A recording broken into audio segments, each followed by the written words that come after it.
This isn't the usual Omnitrix story. It's about a real hero who could be anyone, even you or me. I invite you to stay for the entire grand premiere of Absolute Ben 10's first comic chapter.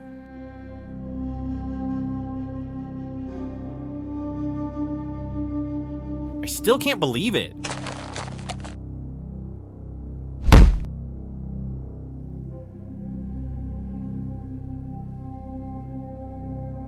You really are gone.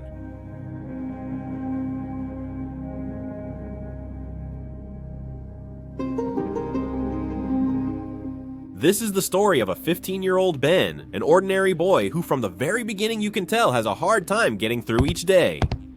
His parents greet him in the kitchen with a friendly, "How's it going?"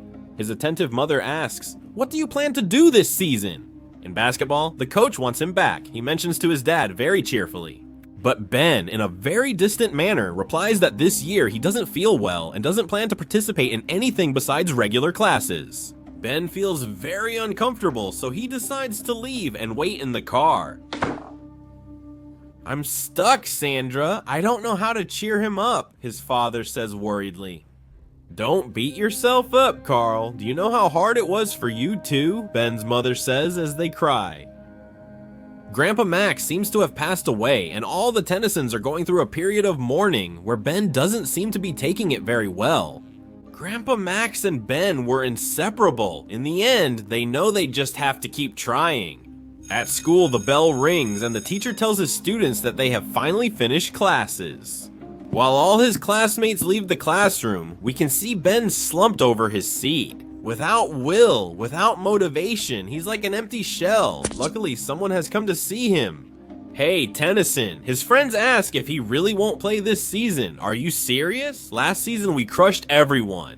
Do you really not want to play with us again?" Ben, with tears in his eyes, just walks forward to look at them. There's not much to say. They both understand. "It's okay, buddy. See you another time, Tennyson." In deep silence, someone appears. Normally, I would tell Cash and JT to mind their own business, but this time I have to ask, why aren't you playing this season? His cousin's question makes Ben angry. "Don't play dumb, you know very well why. Grandpa Max passed away just a few months ago. And unlike you, hey Ben, he can't hold it in. He knows you can't just hide something like that." A bit nervous after seeing Ben angry, she tells him that he has to try to get over it. His parents have planned a camping trip for vacation, and she suggests that he talk to his parents. Everyone is looking out for him. The best thing he could do is to get away for a while and clear his mind. Gwen has finally managed to get closer and take a big little step in helping her cousin. While that was happening, from space, something was approaching. Both Tennysons have no idea what's about to happen to them.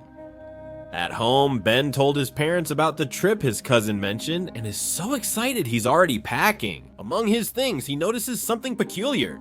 Ben found a box that Grandpa Max had sent him in the past, which he opens very carefully, surprised by what was inside. "Dear Ben, I couldn't come all the way to Mount Rushmore without sending you a gift. Always remember that the sky is not the limit for us. We Tennysons aim for the stars." Along with the letter, he saw a small bracelet that left Ben completely moved. It was just what he needed to keep going. Ben, in tears, thanks his grandfather for the lesson and prepares for his rebirth. This is how the first chapter of Absolute Ben 10 ends. A story different from the one we knew, unlike the other comics I've been able to read. This one doesn't begin with the usual kid going on a family trip and finding a device that turns him into an alien. And he's already fighting everything he thinks is bad. No. This is the story of a normal hero. Ben has lost Grandpa Max and doesn't know how to recover. This is a touching story, which for now has focused on the pain of losing a loved one. And all the anguish that you usually go through during the process, the Omnitrix obviously is going to change his life. So I'm looking forward to the second chapter, and I actually hope for continuous progress in the comic, because in this chapter we only got to see one day. Hopefully it doesn't get dragged out like Cellatrix, which is a great comic but has been releasing chapters over 2 years. But actually, in the comic's timeline, not even 2 days have passed, because they're still on the night when Ben found the Cellatrix. Small details like that have made me drift from the comic, but it's still really good.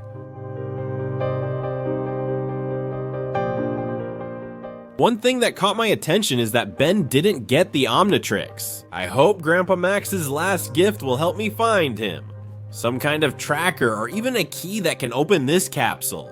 Secondly, I have to admit the capsule carrying the Omnitrix looks too big. A Saiyan could fit in here, although theorizing a bit, someone else could come with the Omnitrix in this capsule.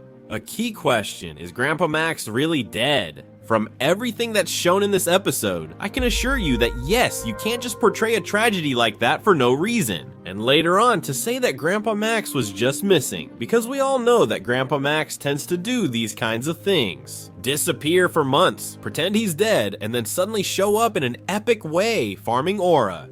Now, the little nods that this comic has, like thinking that this was Rex and maybe a Ben from another universe. They give it some life and a bit of an idea of what we might see later on, just like that little nod to Julie, who we now know is also in Ben's classroom. And even though Ben doesn't seem to care about it right now, it could become relevant later on. Will Gwen have powers in this story? We could assume so, since she's an Anodite, she might have the same kind of powers. Although, to be honest with you, this image left me a bit intrigued, since even Gwen could get her own Omnitrix. Remember that this box is very big, and a lot of things can come out of it. Anyway, what do you think about the first chapter of this comic, Absolute Ben 10, and the Cellatrix, and any other Ben 10 comic? If you think any other comic deserves the chance to be read on this channel, please write it in the comments. I'll be reading them. With the company of these amazing people who support the channel, I say goodbye. Remember, I'm Frio, and I'll see you next time. Goodbye.